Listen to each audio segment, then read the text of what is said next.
This is the kind of painting you're going to want to do over and over again. So let's try it out.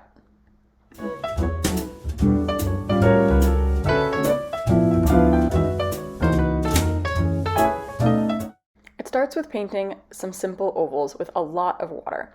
So whatever colors you're going to use, I would suggest neutral colors. You're going to want to draw an oval, sort of round stone shape. Think of those rocks that have been smoothed by the waves. And then once it's all watery, you're going to drip your color mainly around the edge of the shape. Notice wherever I lift up my brush, that is where the color spreads or pools. So do that with purpose or just pay attention. Then I dry off my brush and use it like a sponge to lift out the center, making sure I can see that 3D effect where there's shadows on the edges and highlights in the middle. Now, whenever I'm making these circles, you can see a little bit of pigment on my brush. I'm doing that so that you can see the shape I'm making. You really can just use plain water. But if you can't see what you're doing either, that's a problem. So it does help to put a little bit of paint on your brush just so you can see what you're painting. But really, it should be pools or puddles of water. We really want a lot of water to make this effect work. You'll notice that I'm letting each stone touch the one below and above it. This allows the colors to slightly bleed together, which can make some really cool effects that watercolor is just, good at, when the colors all bleed and run together. I'm also letting sometimes that color on the edge move a little bit towards the inside in different areas to show some other bumps or cracks on the stones. When we're stacking the stones, what you want to pay attention to is that there's this center line where the stones connect.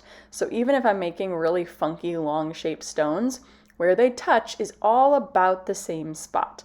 This is how it would work if you were stacking stones to make sure they don't topple over, is they all need to balance in that kind of heaviest center spot.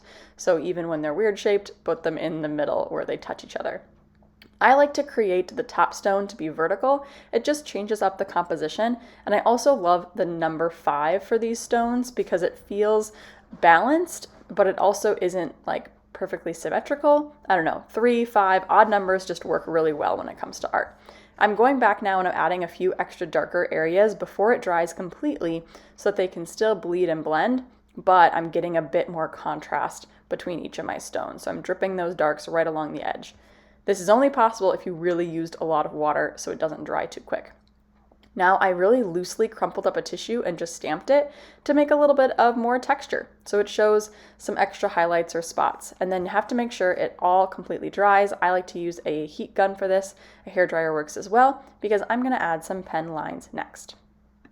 Now you could just leave it like this, it's lovely, it's fun, but I love the contrast that a pen creates. So I'm going to very loosely trace around each stone. I'm purposefully not being exact. I'm even doing it a few times to get this sort of loose, sketchy look, and I'm letting my hand just very loosely grip the pen. And then I'm going to just create a few lines, dots, dashes to add a bit more texture, a bit of shadow, just kind of doodling on top of the rocks to again add that contrast. If you're looking for more things to paint, check out the description below for links to some free prompts, different courses I create that are super approachable and easy, and of course my other videos on YouTube. And I will see you in the next painting. Happy painting, stay creative, see you next time.